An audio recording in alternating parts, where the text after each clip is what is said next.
Thank you very much for the invitation and for the introduction, Constantine. It's been often that I have to first, before I start, say that the coincidence of the talk is often in a kind of happening in a not in a moment that we would wish. And I'm thinking, of course, in what is happening in Israel and whatever past of these affairs that happened there. But also I'm thinking that there is also an architectural morning today for Andrea Branzi. And maybe I would say that it would be good to I try to make this lecture relate a bit more, this lecture to him. I want to start with a reference to this building, which is Sonata. You see that on the model there is this double son, which means sleep. So it's Sonata of Sleep by Konstantin Melnikov. And I think it's a good introduction to a part of the architectural discourse that is interesting for me, especially. It is a building that I don't have a lot of information about it, but I know that it's meant for workers to sleep well. So this inclination that you see is also in purpose done like this for the best inclination for sleeping, and the in-between space is reserved to scientists who guarantee in a way the good sleep of these workers. So I think that there is something here that goes further the concept of protocols than where we worked with it with Thanos, Zartalousis, and maybe I will try today to go further to it. So first of all, the idea of public sleep that is happening here is interesting to me. The idea of programming something so innovative in a sense that does not totally correspond to anything. I mean, of course, there is a frame that scientists have at this moment discovered elements about sleeping that maybe they could operate in this observation in a way that sleep really becomes better than sleep in the capitalist system. But also, it's not, what is also interesting that in his own house, that you know, I'm sure, but this bedroom that is the sleeping room, let's say, is not private. So it's fluid, and from what I know, only from an interview of his son, he said that the concept of Melnikov was that the sleeper would have to feel like flying. So he wanted also to paint the floor golden, so that there is an impression of flying. And the room, as you see, has 3 beds that are only, they hide one another only with these 2 obstacles. So there is no private space in the sleeping room. There are private spaces, as you saw, in the ground floor and also in the atelier, but the sleeping area is not private. And I want to make a move towards my work to remind you a bit that I was occupied, and Pier Vittorio too did many studios in Athens. And this block was for me one block that I really worked on it a lot. I worked on it mostly doing a kind of cleaning of the brick elements. So I considered, since it was empty, it was an empty block. So I considered and did a lot of projects there, thinking about it as an empty space in the middle of the city that would have some kind of, would give some kind of opportunity for architecture to be different. So it was not only that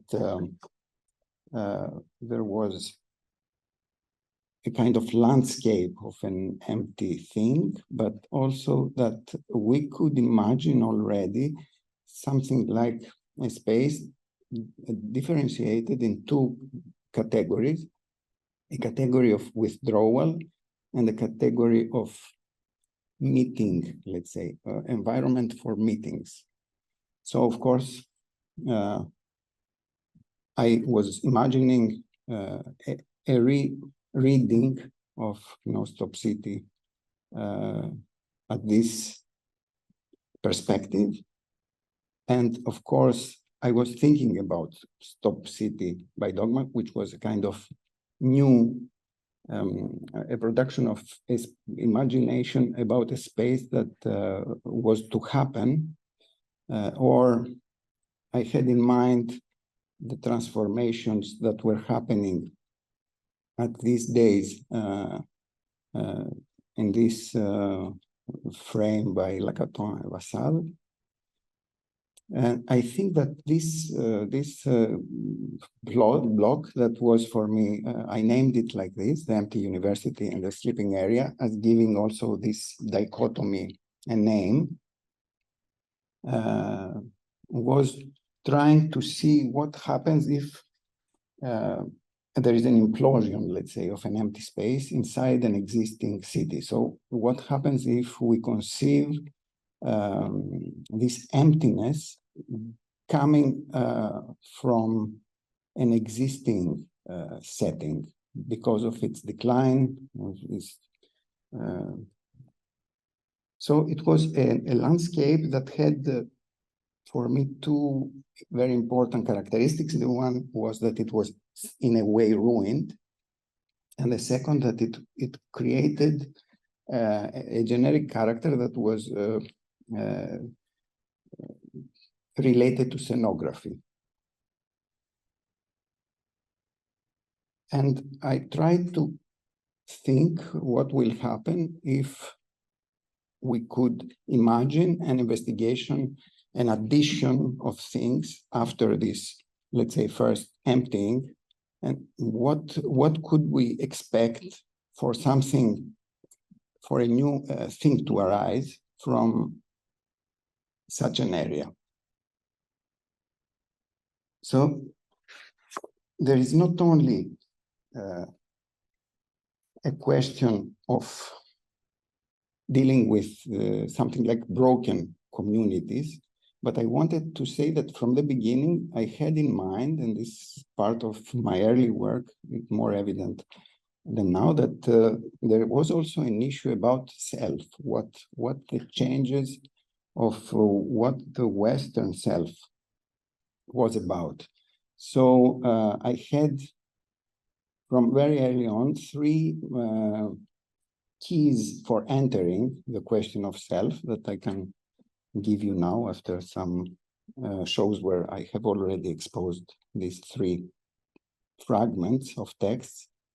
And that I think also that they create a single character that is not homogeneous, but you can find themselves in an interesting relation. And first of all, it's the allegory of the cave of Plato. Mostly this theater where the self and the community, let's say, are in a tension where somebody in order to be critical about what the rest, let's say the community, he had to produce a drama or a schism or present himself as something that stands out from the community. The second interesting text has to do with a small allegory of the flying man from Avicenna, which is a thought experiment, as it is called from the bibliography of afterwards, and where Avicenna tries to explain why the soul exists. And he uses this experiment. He says that about the Plato, I didn't say a lot because you know it. For those who don't know, this flying man experiment, it's less than a paragraph. If you want to just visit it, but he says that if we imagine a body flying without having any sensual information, let's say that, because he's somehow floating in the air, that it's not cold, neither warm, he doesn't see, the eyes are closed, etc. He still exists because there is something that he can call soul. And then, of course, Descartes and the book of meditation mostly, where the body is seen as a machine, but also where we see, repeating Avicenna's things, that where there is a lack of this body that is also transferred now to a kind of intellectual exercise. So the difference, a big difference, but absolutely linked to this tradition. So the floating thing, even if it's a funny analogy, is always also here in my work, because I was always trying also to see what happens to this next phase, the post-Western human, let's say, what is exactly happening. How could we describe the possible identity of this new creature that was coming slowly to existence?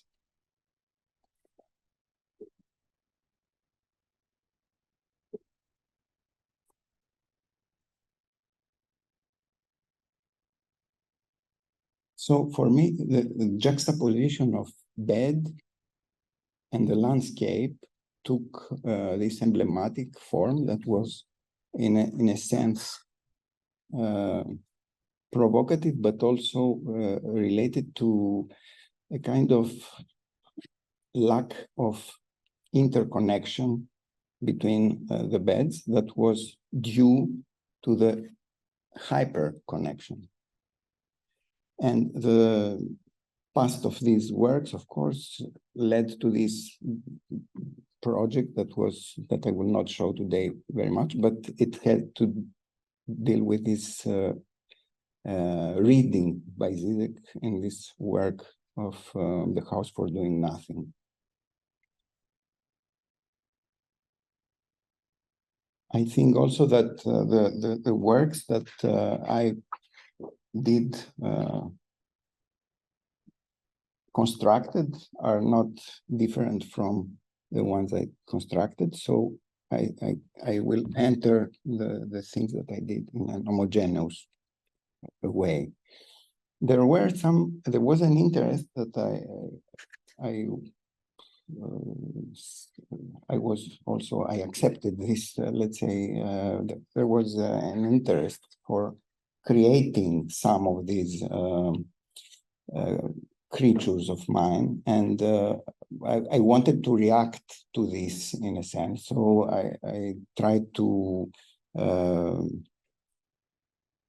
feel to which extent I will produce something. I wanted to produce a full model, a full one-to-one model of one room, like or a flying floor or a crane room, but it was never enough for me to do it. But one of the fair presentations in the Biennale of Orleans, I think that which was this, was immediately putting the frame of the church. So wanting to understand the idea of this how to call it, with metaphysic past of the self to this new type of existence. So this flying, I'm sorry, I don't know what happened. Yes, these flying narratives, these flying floors, were also supposed to read something in front of them. So there was something in front that I started creating there. There were some texts that were close to them, so they were somehow presented together with this. This was a letter to a friend.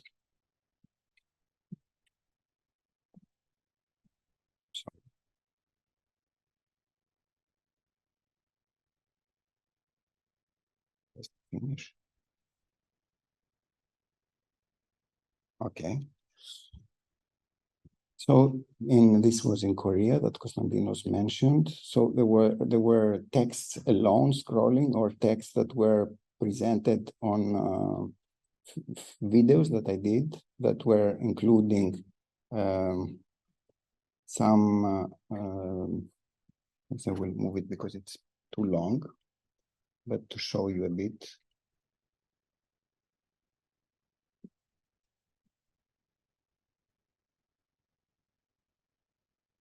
Silently, subtitles were coming out. So it was always a reading process that I was interested to implement, since I couldn't create the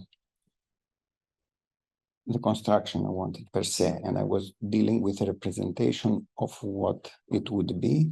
I thought that the best way to augment it was something like a text that would be readable. And or in form of protocols again, like these 3 new protocols that we did for Biennale of Venice.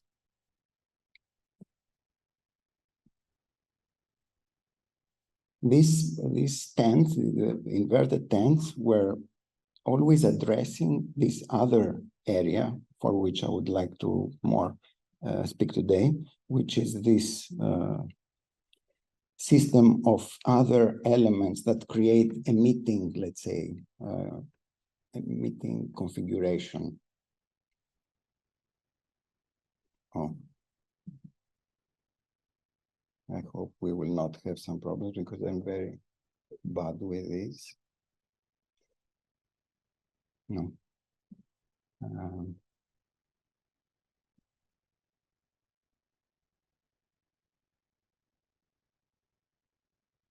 So for this, try reloading. Anyway. So this was a commission by which goes together. I think that will show you 2 works that are more recent than this. So it's in France, in a wood very close to Dijon. I had a commission to do something there, like in relation to all this story that I have done. So it's always people come to me wanting to do something like a flying bed, in a sense. So I went there, and it was nothing related to a city. So I saw what was around. It was only a wood, not a farm, but a forest. And I just gave this very quick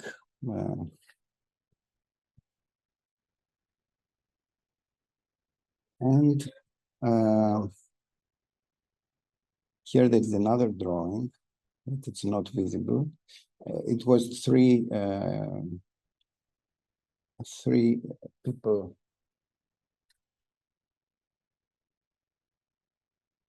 I'm sorry, but Marson told me how to erase this red thing, but I don't remember exactly how. So it was Yunya Ishigami who did one part of here. Doesn't react, I think. Maybe Yeah, I have to. Okay. And I went to create a corridor, a hidden corridor, and one thing that was again like an inhabited elevator. So it's something like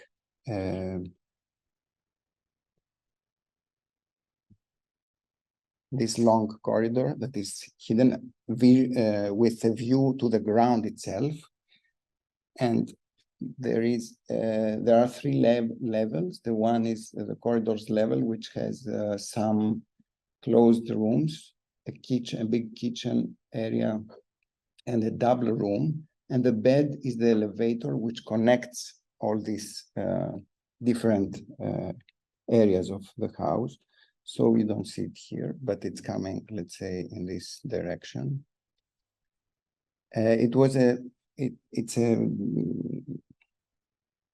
It's a work that is unfinished, but let's see if it will ever be constructed.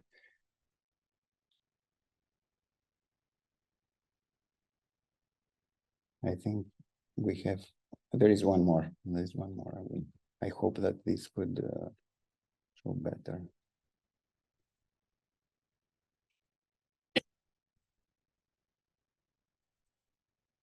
The idea of this space that is where, let's say, the bed refers to was very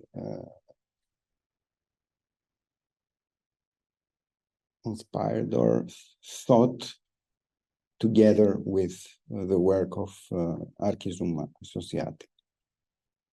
I was thinking that there will be also a way to understand protocols that relate to these ensembles of actions that happen here, or to the naming that happens here. So it was an important part of my work that has to deal with this past. I was trying to make it more abstract and to create, instead of the names of something happening exactly, the name of producing a void. This we saw. So maybe here. So sometimes it was to create also the distance from this cabin of observation, let's say, to a deserted area that was supposed to be thought differently. It was not exactly a desert, but it was what I was trying to find was something like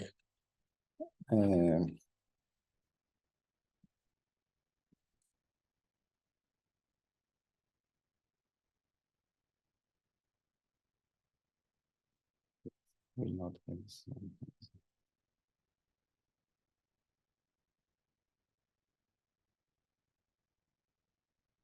the way that it could relate these cabins to a space that will be destined for more people to work together. So this was in Shenzhen Architecture Biennale, which was curated by Fabio Cavalluzzi, and he asked me to do something there. I tried to organize a space that was, again, with beds that were very tall, high, and they were dealing with something like a lower part that was again implementing these elements. And I was thinking that this island of objects that were, in a sense, creating things in this background would be different than the normal understanding of protocols that we were working with Thanos. Naming was important. The past of these floor, let's say, distributions that you know it. So I give just a very quick references to things that were important for my work, like action office ensembles of things, and of course, again, citizen office, where I tried to organize the passage from an office space to an area that was a residence, so that it would be open, and where the objects that would be accumulated there will call for a kind of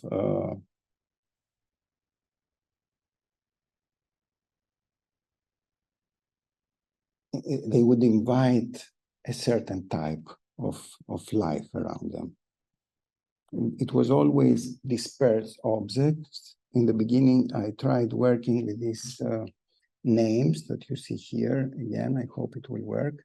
So it was, for instance, it was a system of numbers that I was imagining while doing a kind of conceptual work, what would be a setting of different typologies of things coming together, and a lot of them could create this, you see, sleeping area with bath halls is this first one. If you go close, then you will see different other United Kitchens are, let's say, done with these other typologies, which are intertwined in the same plan, but we could imagine them like, because of the coexistence of these numbers that were related. So it was a kind of mathematical thing.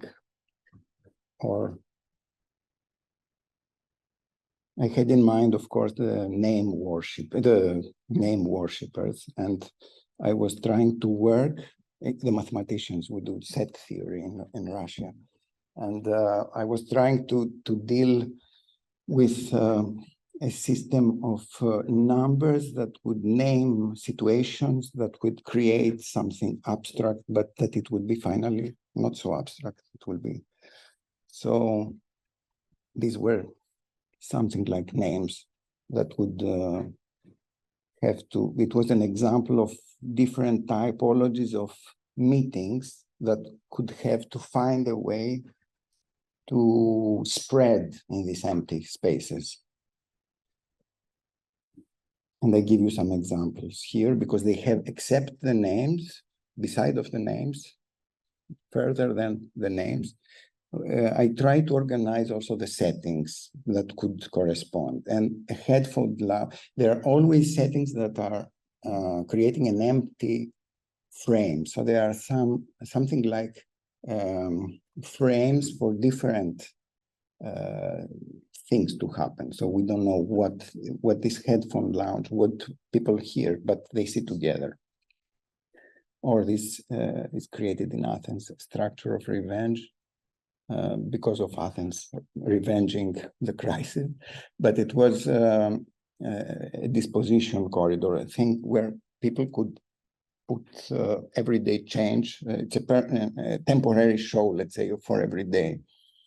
Or this Oblomov box. I designed it for Armen Likian for a show of his. But all of those, I had this strategy to organize them in order to refer to the empty university. So it was always things that could also change content, and they would be present in they could be presented in a different way, imagine them like frames where you could change the picture.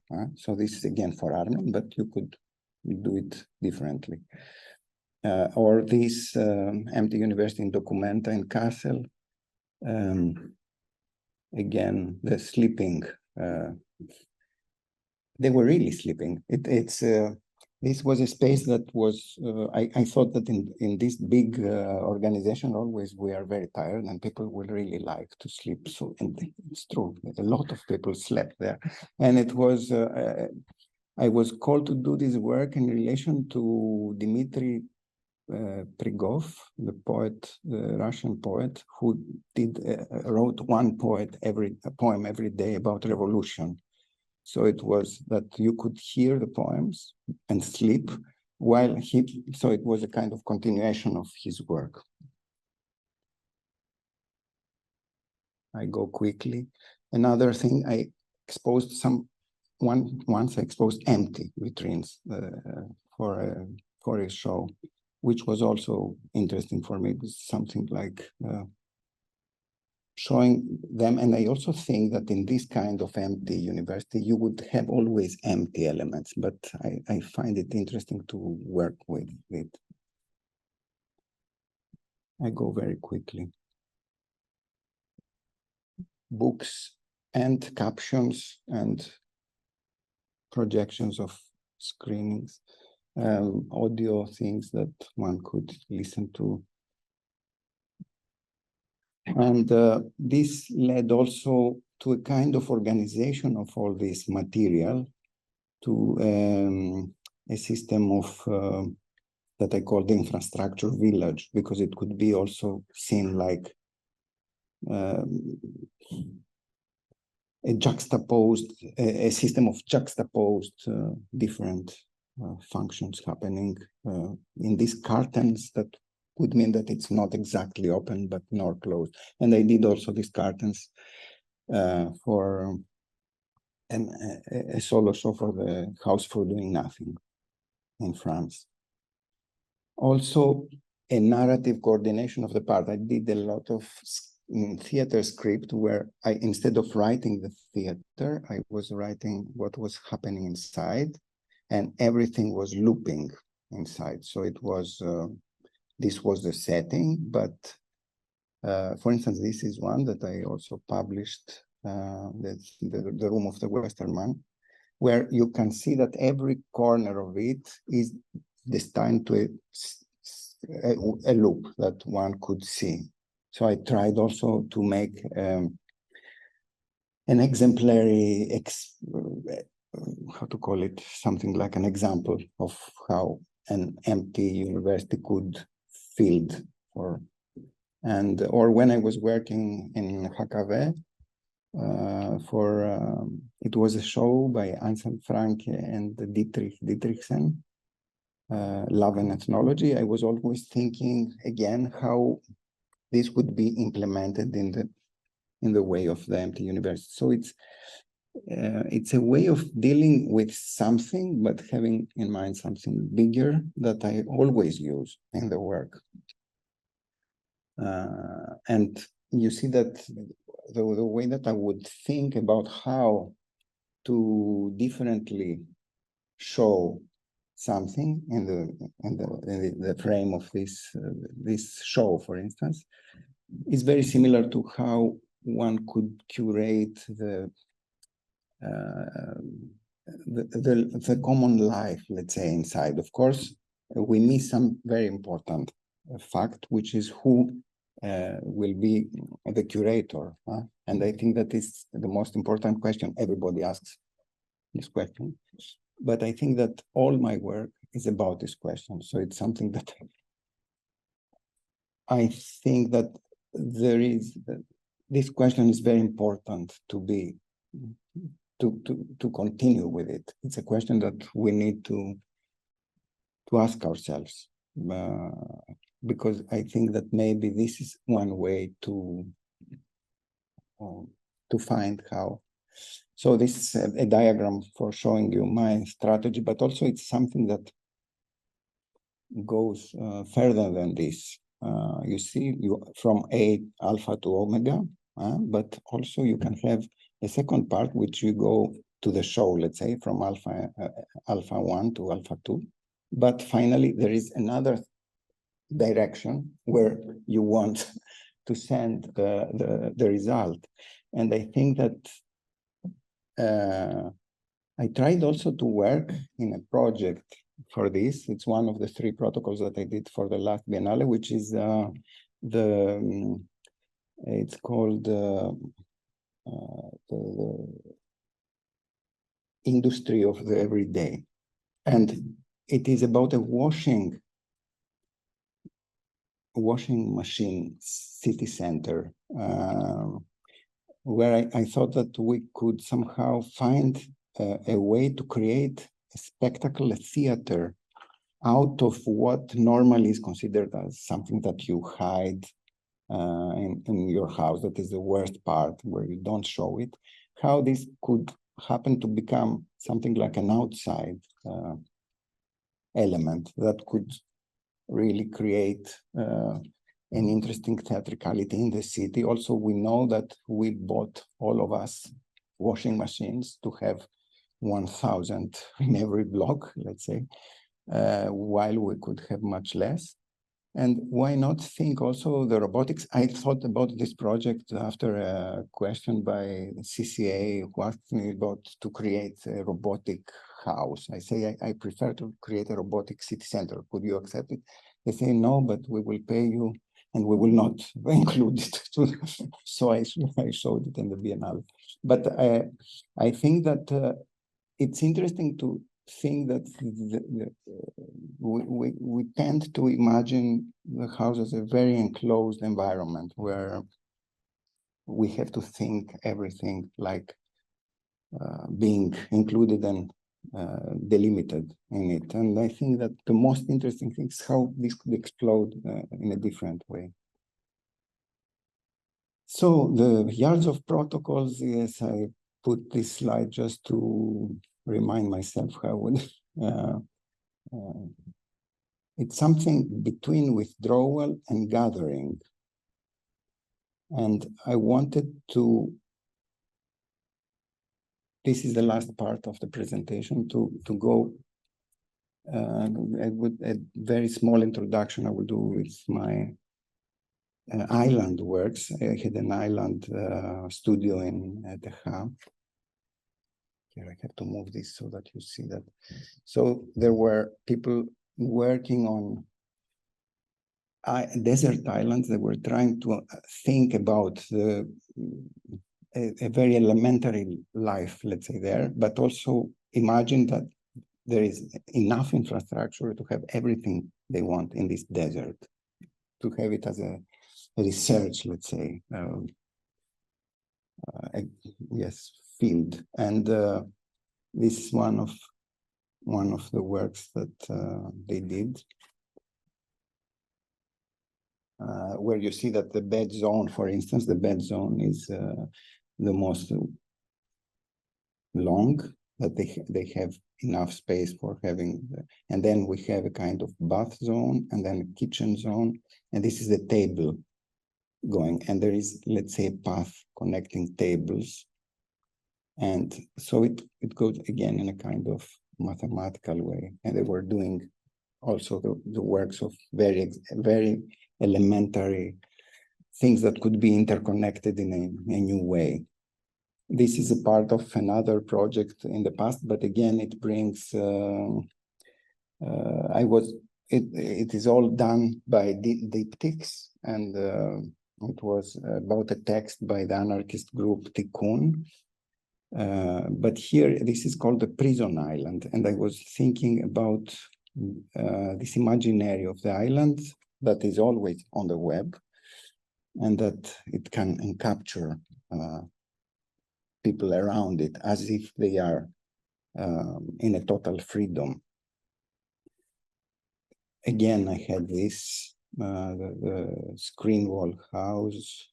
I go very quickly, crane rooms from 2009. I bring all these projects together because I had another commission from Iason Tsakos, a developer that we know from the past, to do something like, let's say, 8 villas in Serifos.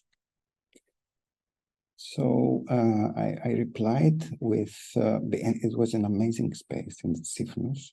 First of all, I could show you, it's in Faros, a village which is not exactly burned from tourism, but there is because it's very close to the sea, it has a very nice sea. It was a ceramist village in the past. So the developer bought this other place.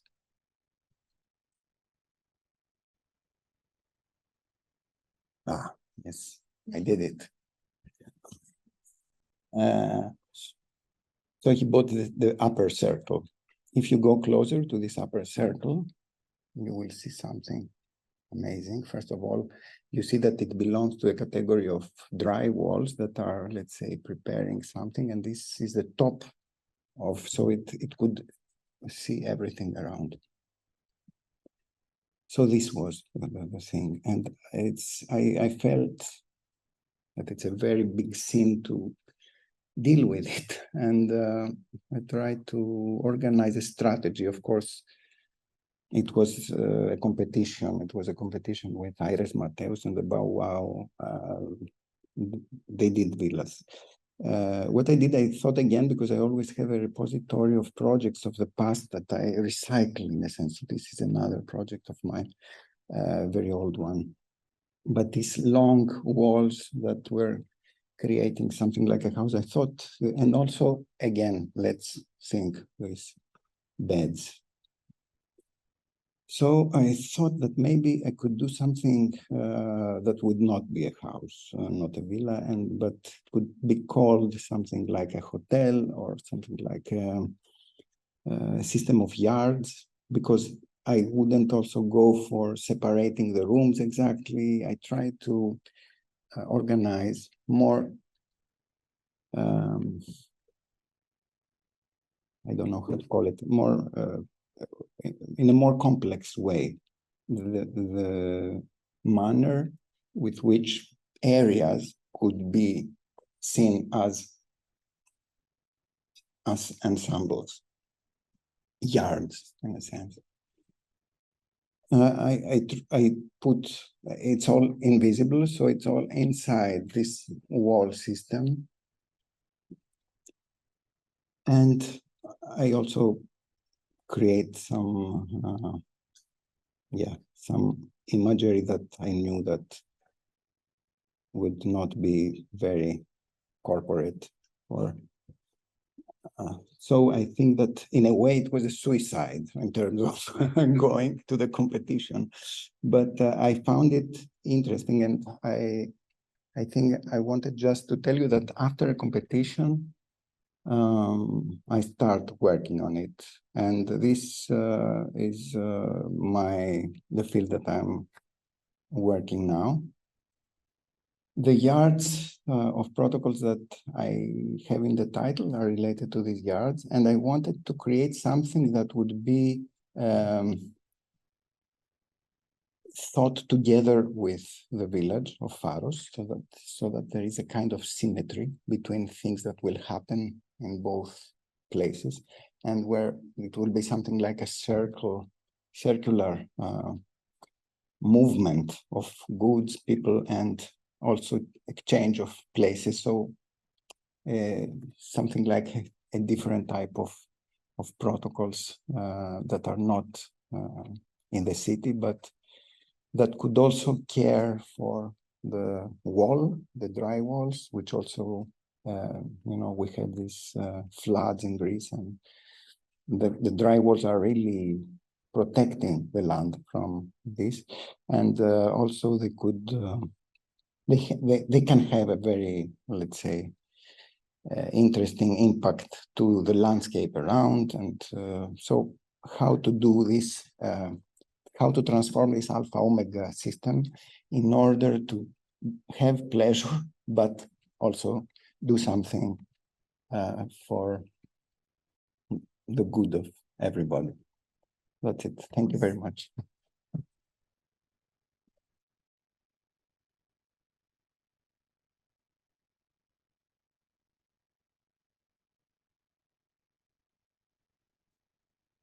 Thank you, Aristides. Wow, your work is always so inspiring. I think we have time for some questions. Yes. Well, thank you, Aristide, for this fantastic presentation. And I really don't have a question yet, but I really feel the need to make some comments because maybe this is a very personal observation, but I really find your work among the most interesting work I can imagine right now in architecture. And I feel also the urgency to say that although you work a lot with exhibitions and with invitations to biennales, and I think I really feel the urgency to make sure that your work is not understood as artwork, but for me is one of the most intense engagement with architecture, with capital A, if I can say that I can imagine today, precisely because everything you do is addressing very common places of architecture in a estranging way. And and perhaps the object that you put in front of us tonight is the idea of the yard, which is a space that is very easily to confuse with the hall.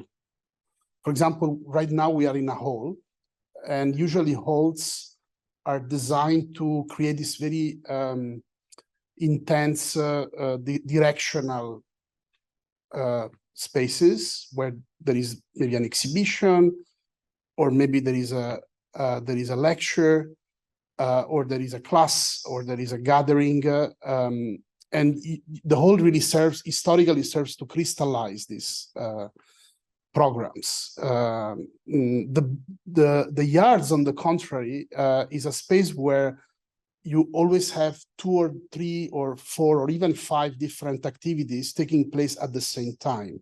For example, the farm yard is exactly that. It's a space where you have working activities, you have reproductive activities, you have maybe a gathering, you have a party, but everything is more or less happening in a simultaneous way. So you don't have this kind of directional space that you have actually in the hall. And I found this reclaiming the yard as an archetype, no, of the contemporary, of a possible contemporary urban space, really inspiring. I mean, I think it's really a space that has disappeared in a way. I mean, we are moving from hall to hall. In a way, the university is this system of halls, and I think reclaiming the yard as a project, I think is really interesting. And the third thing that I wanted to say is really the importance of drawing. I think what I really found fascinating in your lecture is how drawings are never finished. There is always an incompleteness in them, which I have to say, for someone who likes very complete drawings, it's very unsettling. But I think that especially listening to you tonight, this incompleteness, I found it very inspiring. I mean, as Costantino said, I mean, it's a very it shows the potential of these drawings to be something more, but that we cannot. We have to acknowledge that drawing will be never showing that, and I think the fact that you leave them incomplete, I think makes clear that we have to work with our imaginations at a certain point. So I think. So sorry, it's not. It's more rambling around your work, but I felt the need to make these maybe observations. Maybe you can react to them, perhaps. No, thank you very much for the comments. It's always very important to listen to Pier Vittorio's comments. Yes, for me, what would drive the discussion further is where is the more problematic part of the yards, or that they could be also corporate in a sense. And that's also what we have in systems that, or in the past of the Fun Palace or in Andrea Branzi's work, that you see finally that they could be taken from other powers. And I think that all this work can be eaten by this. This is my fear. And I think that there is a lot of projectual energy that one has to put there in order that this misses this destiny of being taken from something that would not go to the direction of the omega that I am saying, but to another omega that will be, and I think this is my more, the part of all this work that I'm more unstable with, let's say. Would like to ask a question to you, Aristide. You spoke about this whole idea of disposition and about this emptiness that actually is not really emptiness. There's this fullness. And although I don't want to draw parallels, but it really reminds me about this very Agamben idea of ritualization of everyday life. And the religious tradition, because there's always something else that you don't actually see. So there's an emptiness in the space between the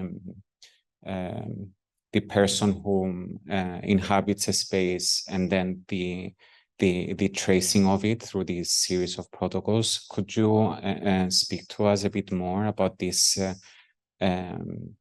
idea between emptiness and then the act itself, this dialectic? Yes, I don't know if I thank you for the question, first of all, because it's one of the most important parts also in my point of view of the work. And for me, it's an invitation to imagine how to answer this emptiness. So it's not, you know, how you call it, thiki, how we call thiki, I don't know. You know, not a pocket that takes something predetermined, but it's something like an opening to a diversity of contents. So I think that this is the most difficult for me, to create frames that really do not struggle to represent what is imagined to happen in them. And I think architecture was always related to this kind of freedom to emptiness. But we had functionalism, we had form follows function, we had a lot of determinations that differentiated the expected, let's say, performance of what would happen somewhere from and I think this period, this era, is the opposite. It's an era where there is a ruined background in front of which things take place. And there are, of course, a lot of halls in addition, as Pier Vittorio said, but there is also a dead background that is not reacting to anything. So I'm also trying to restabilize some things there to make a bit more but yes, I understand that it's difficult. Thank you for the question. It's very... Marson.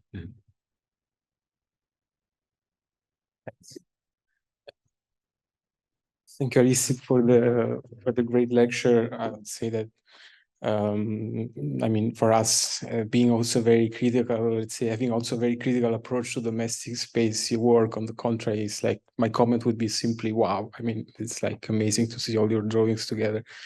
I have a question. I mean, first of all, I have a comment, then a question.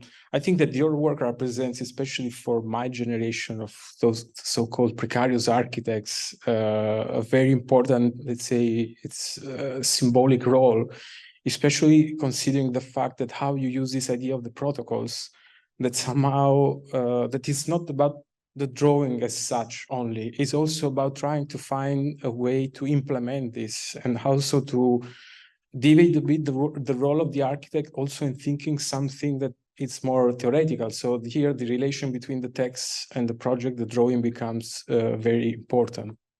But my question would be, especially referring to your work on the protocols of Athens, if I'm not wrong about the title, I was always wondering if the context of Greece from 2007, 2008, after the big economical crisis and the, let's say, austerity measures that Europe started to apply and were very, let's say, aggressive, no, especially in Greece. I wonder how this kind of context might have influenced your work, especially in the light of, I have in mind the book that you might perhaps know of, Omnia Sum Communia by Massimo De Angelis, who's a book who talks about the process of commoning and the commons, and he uses a few examples from Athens, like, for example, medical clinics that start to work together and to offer, for example, healthcare for free to within certain districts of the city.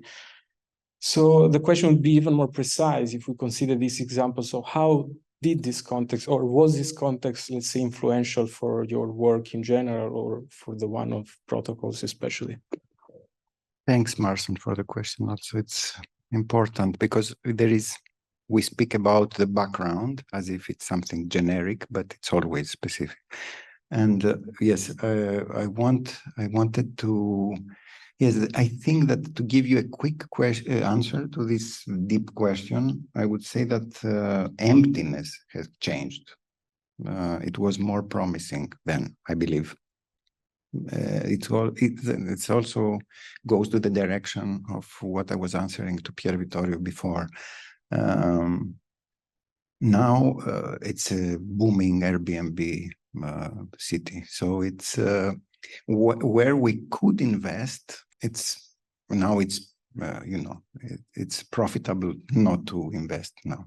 So this for me, I don't know the examples you're referring to, the medical clinics. Maybe they are interesting, positive details in the big picture. But in general, I think that we went backwards in relation to what we could hope that would happen. And it's adding pessimism to our views, but we still have to stand there and try differently.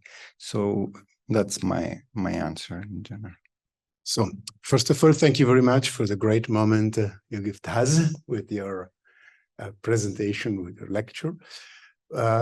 Before to provoke you with a question really provocative, I would like to thank a lot of the group of Vittorio for the burning farm. I'm very happy this evening, grateful for one thing that it concerns the non-peer review. 10 years that I fight against peer review. I refuse myself to be peered, and that I think that it's another argument. But I come back for the provocation. Take this provocation not as with the irony or sarcasm of rhetoric, but really deep. I'm 56 years old, so I can understand perfectly the answer because I read the answer between your words and your introduction. But it's not uncomfortable for you to work with and for only rich people, or for our students. Could you translate your message that is really clear? It's a general message that it's applied on hotel or villas in another level that, sure, I can read. For that reason, I permit myself to be maybe not so friendly in this way.